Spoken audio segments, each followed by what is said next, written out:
Why can't we get anything built in Canada? Why is it that with the fourth biggest supply of oil beneath our feet, we have to import from Saudi Arabia and Nigeria? We have to give our raw oil to the US where they refine it and profit by sending it off to the world because we can't build our own pipelines. Why is it that with the most prodigious rivers for hydro, the fourth biggest supply of uranium for nuclear and cheap natural gas for power plants, we still can't even produce enough electricity to supply our own needs, let alone profit from selling it abroad? Why is nothing getting built? Is it because we have no projects?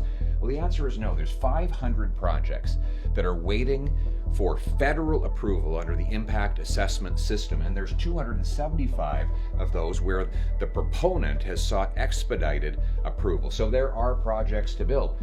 Are there workers? Well, it turns out Stats Canada says there's 107,000 unemployed Canadians whose most recent job was in construction. So we have the workers.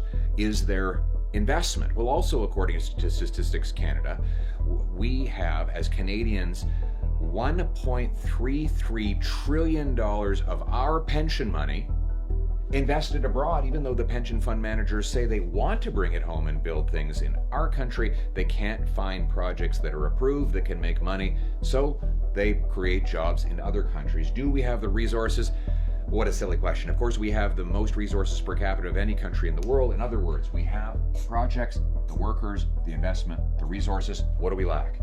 Fast, safe permits, permission to build, federal permission in the case of all these projects over here. Now, it used to be that we could approve things safely and carefully while protecting public safety and the environment and letting things get done. Under the Harper government during the Great Global Recession, we allowed 23,500 projects to go from concept to completion in just 2 years. This is to include the idea, the announcement, the approval, the workers doing the work, and the project being fully launched and in total use.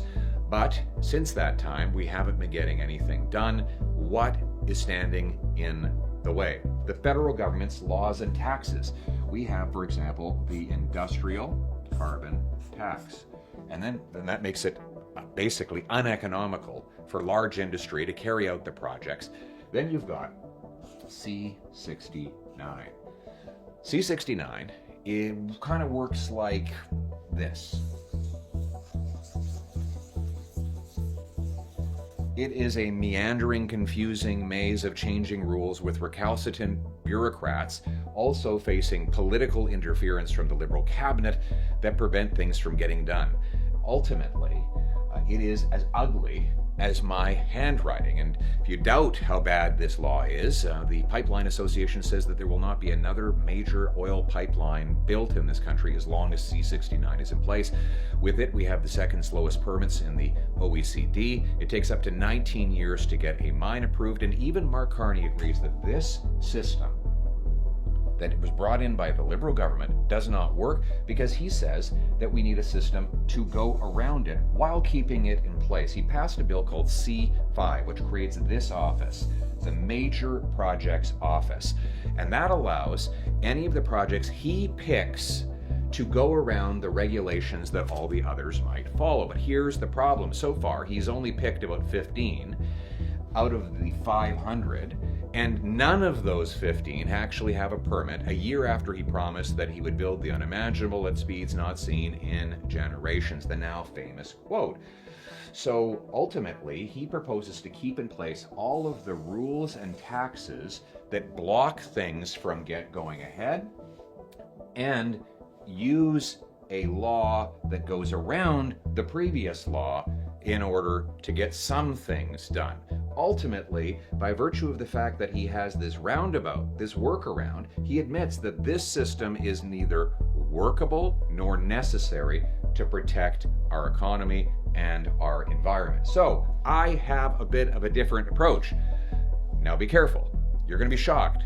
It's highly simplistic. So a lot of the very sophisticated people in Ottawa's bureaucracy and elite will not like it. But here it is. You have projects that get fast, simple, safe permits with no carbon tax. That's the system we had before. It kept us safe, it created jobs, it built things in this country. There were fewer consultants, lobbyists, lawyers, bureaucrats, and other insiders feeding off the system, but the projects went from concept to completion more quickly. I know it's simplistic, but as they taught us in elementary school, the shortest distance between 2 points is a straight line.